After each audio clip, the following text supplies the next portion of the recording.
सिद्धि की शादी के बाद वो ससुराल चली जाती है। पीछे रह जाती है भाभी रानी। सिद्धि के ससुराल जाते ही भाभी कहती है, अरे वाह जी वाह, सारे कपड़े मेरे। हाय रे पैंट, अरे वाह वाह, मजा आ जाएगा। अरे ये सिद्धि की अलमारी के सामने खड़े होकर क्या बड़बड़ा रही है? जाकर देख मेहमानों को विदाई की मिठाई मिली कि नहीं। अब हाँ माँ जी, क्यों नहीं, लेकिन पहले कपड़े तो बदल लूं। अब रानी आ जाती उन कपड़ों में जो वो ससुराल जाने से पहले घर छोड़ जाती है। अरे रानी, कुछ दिन रुक जाती। अरे ये तो सिद्धि बिटिया को मैंने ही दिया था, बड़ा ही फबता था उस पर, तुझ पर तो कुछ खास नहीं लग रहा। अब वो ना मेरे सारे कपड़े गीले थे तो सोचा पहन लूं।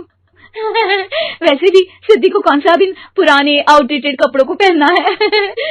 वैसे भी ये सूट तो मैंने तभी पहना था, वैसे खास है भी नहीं ये। हाँ ठीक है, लेकिन ना मेरी सिद्धि पर तो जमता था। सारे मेहमान चले जाते हैं और सिद्धि ससुराल से मायके पहली बार आती है। अपना घर, अपना कमरा। ये बोलकर जैसे ही सिद्धि अलमारी खोलती है तो सामने उसके कपड़ों की जगह कुछ और ही रखा होता है। माँ, ओ माँ, जरा कमरे में तो आना। सास और रानी वहां पहुंच जाते हैं। रानी ने पहनी होती है सिद्धि की जींस और टी शर्ट। अरे भाभी, ये क्या? ये तो मेरी बड़ी ही महंगी टी शर्ट है, इसे आपने घर में क्यों पहनी है? अरे बहुत मिलती है दीदी ये चौकी मार्केट में, 150 में। ओ भाभी प्लीज, ये एरोपोस्टल है, 2000 की एक टी शर्ट। ओह, 2000 में तो दीदी 4 साड़ी आ जाए। अब क्या बोलूं भाभी, ये मेरी अलमारी में छोटू के कपड़े, तो मेरे कपड़े कहाँ हैं?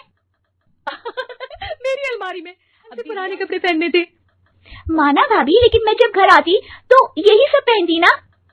अरे तुम तो बड़ी कंजूस हो दीदी।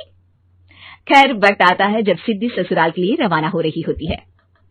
अरे रानी, अंदर से सिद्धि का गिफ्ट ले आ, लड़की पहली बार ससुराल से मायके आई है।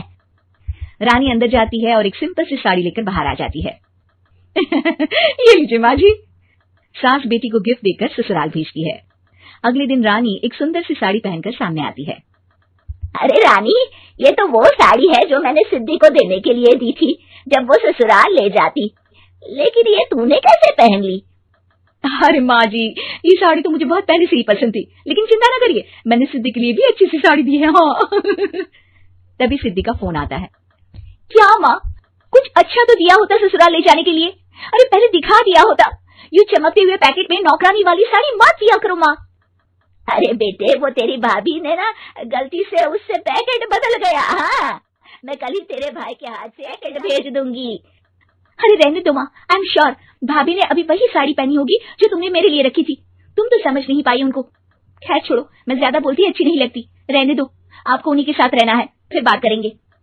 सास को रानी पर गुस्सा आ जाता है। वो उसके कमरे में जाती है जहाँ वो शादी का एल्बम देख रही होती है।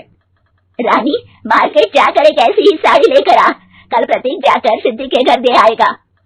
अरे क्यों माँ जी, कितनी साड़ी देनी है दीदी को, यहाँ कोई सेल लगी है क्या? अरे चुप कर, मेरे बेटी के हिस्से की साड़ी खुद पहन ली, अब ज्यादा ज्ञान बांट रही है। एक दिन सिद्धि का फोन आता है। माँ, मेरी सास ने आप सबको खाने पर बुलाया है। सारे लोग सिद्धि के ससुराल पहुँचते हैं। खाना खाकर वो लोग निकल रहे होते हैं कि सिद्धि की सास सभी को गिफ्ट देती है। अरे बहन जी, बेटी के घर का खाना खा लिया, यही बहुत है जो आप ऊपर से गिफ्ट भी दे रही है। अरे बहन जी, आप भी कहाँ इन बातों पर विश्वास कर रही हैं। सास सभी को गिफ्ट देती है, लेकिन रानी को जो साड़ी देती है वो अजीब सी हरे रंग की लाल रंग के बड़ी छाप वाली होती है। अरे छी, ये कौन पहनेगा? सासू माँ को तो जरी वाली इतनी सुंदर, और मेरे लिए ये नौकरानी वाली। अरे भाभी, दरअसल मैं जब भी घर आती थी आप वापसी में ऐसी ही साड़ी देती थी ना, तो माँ ने सोचा कि आपको आपकी पसंद की ही साड़ी क्यों ना दी जाए। बेचारी रानी, बोलती भी तो क्या। सिद्धि और सास रानी का चेहरा देखकर हंसने लगती है, तो रानी समझ जाती है कि अपने ही बिछाए जाल में वो फंस चुकी है।